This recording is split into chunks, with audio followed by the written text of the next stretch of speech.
I'm not too invested into the electoral strategy because I don't think that is going to lead to revolution and social change.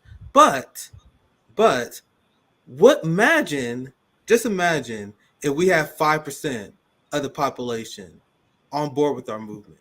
Yeah. How much of the population does they say that you need to enact social change? You only need around 3 to 5% of the population to enact change. I mean, people who are activated, ready to hit the streets, the people who are vibing with your message, right? So imagine if we get 5%, get federal funding, and then we got 5% of the people that is down for the overall movement that should be building based on mutual aid, labor organizing, and such. Yeah. And then let me get ambitious here. What if we get 15%? Yeah. Right? Mm-hmm. And they were like, oh, well, we're going to change the rules and deny you the debate because the idea is you get 50%, you get to the debates. And we know they're not going to let them, but that's the win itself. The headline that they denied Dr. Cornel West from the debate. And also the biggest win is we got 15%. And now, if we got 15% of people on board for a movement, that is where things get fucking real. That's where things gets real. That's why my strategy, at least I'm speaking for myself, is to use any opportunity we can to build this movement. So as people pay attention to electoral politics, people who love Dr. Cornel West, they love the Green Party and the opportunity to vote for someone other than Donald Trump and Joe Biden. You take that opportunity to radicalize them and say, look, what are you doing? What can we do to not only help the candidacy of Dr. Cornel West, but in your local life? What can you do? Like, we're not relying on Dr. Cornel West as a savior. It's the overall movement building strategy that you guys are kind of invested in. Any thoughts on that, Dr. It Stein? sounds like you're mixing, alluding to what Kshama Sawant said earlier, and it's a question I want to kind of follow up for everybody to kind of address, and that is, how do we mix labor? You were speaking to Kshama, and I'll let you answer first.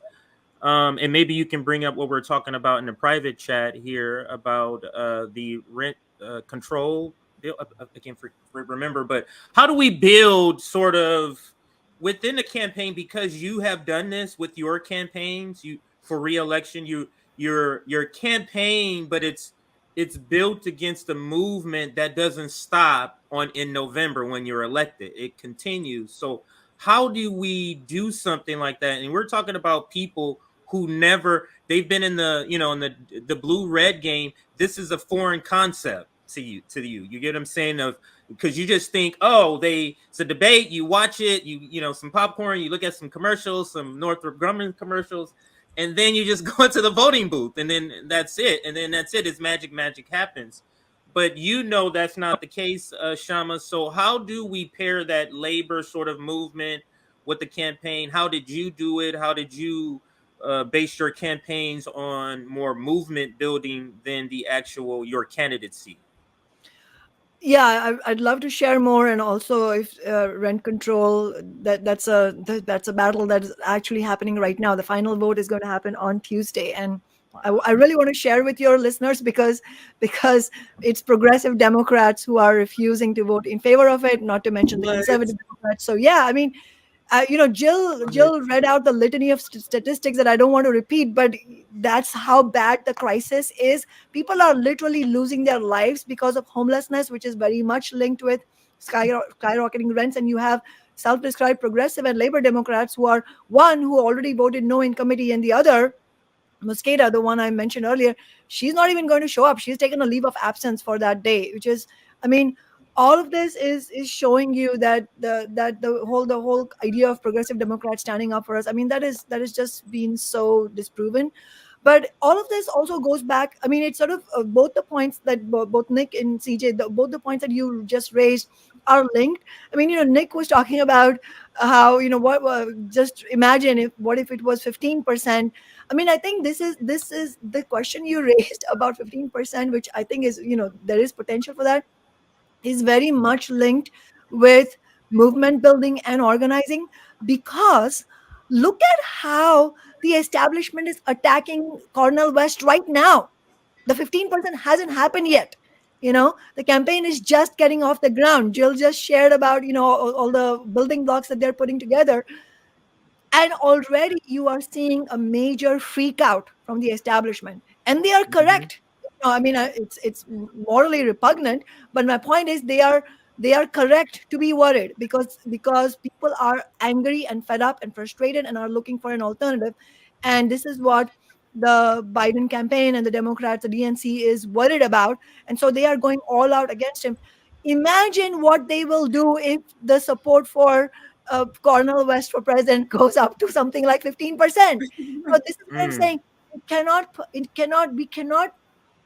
cannot make that kind of momentum while overcoming the attacks from the ruling class without having a broad base, without the campaign having this kind of broad base, because it is the best defense is the offensive that we can have with millions of people energized behind this campaign.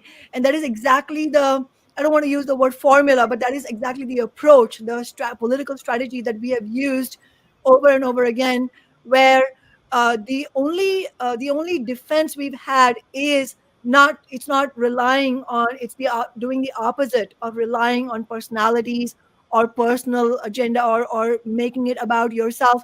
It's the opposite of that, which is broadening it out in a way that a whole um, a whole section of the rank and file is activated around concrete demands, where they see that this is their campaign, and it's not in service of getting a person elected. It's in service of building real working class power, winning things like the $15 an hour, the first campaign that we won in 2013. We would not have won that campaign had we not made $15 an hour, tax the rich, and rent control as our banner, and we led with $15 an hour. And it was that moment, so understanding which demands to highlight is also very important. So it's really important that Cornel West campaign already is highlighting many of those demands, like Medicare for all. And I would say that it's really important to get that out there, that message out there every single moment. I mean, concretely, one of the things Bernie did right was he had his stump speech. He talked about $15 an hour, Medicare for all, canceling student debt, taxing Wall Street. Everywhere he went, day after day, and the establishment media, the Rachel Maddows and whoever, they made fun of him. They mocked him for that, for repeating the same thing. But that was dead right. That is what we need our campaigns to do, like to really hit the message, because that message is what people are looking for.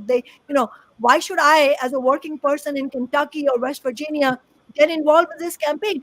Maybe I voted for Trump in the last election, but that's only because I'm frustrated as hell, not because I'm some outright reactionary and right-wing person.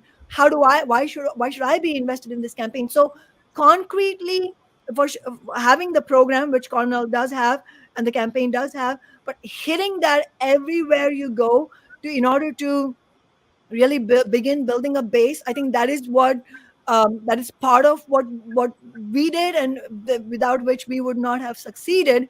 And then in addition to that, of course, having actual organizing, as I said, through we even had faith communities for someone or something like that, where we uh, Mm. where we had people starting points on their journey for social and economic justice might be different, but our message was, and we never strayed away from this message, our message was, all these evils that you are struggling against, that you are angry about, you want to fight against, they stem from the system of capitalism. And so we need to unite. And it's not that everybody liked hearing that, not everybody who voted for us is anti-capitalist, but they understood that we had a genuine analysis. Whether or not they agreed with every aspect of the analysis, they understood that Mm. we were genuine and that we wanted to fight. And so that fighting message really brought people together. Yeah, so I'll just say a couple of things. Totally agree, with Shama, that you need to have your agenda, you need to have your stump speech, and you need to hit it over and over and over. And every time you have, mainstream media, you need to just use that. You need to use the stump and get your message out. And, Cornell has not been a candidate before. And, he has these very heartfelt, wonderful, genuine conversations that really touch people, and that have given him an incredible open door to going to talk to lots of media people that other, radical progressives wouldn't get to talk to. So at any rate, he's kind of beginning to learn some of the ropes about what you need to do. And as a campaign, as a national campaign, you not only have your stump speech, but you got to go. You've got to go to the front line of that struggle. Like in our campaign in 2016, we were at the evictions, we were getting arrested at the evictions or at the protests at the banks. And we were at the Standing Rock, and you want to go where the fight is happening and really dramatic, and it just resonates with people in a big way. And we haven't really begun to put that schedule together, but that's really critical. You have to do that as a campaign. You have to be there. You have to show up. And the last thing, about building the movement is that Cornell is, Dr. West, I should say, is not really by origin a political animal. So what he's doing instinctively is building the movement. Every time he goes to talk to someone, it's to help build their movement. So he's totally on the right track to start with. It's all about movement building. And his part of the learning curve is like, how do you also be a candidate? But that will be almost like an afterthought for him. His real drive is to build the movement. So we can really, I think we can just, I'm so, just ecstatic and very excited about how this process is rolling out, because he has all the right instincts for this moment.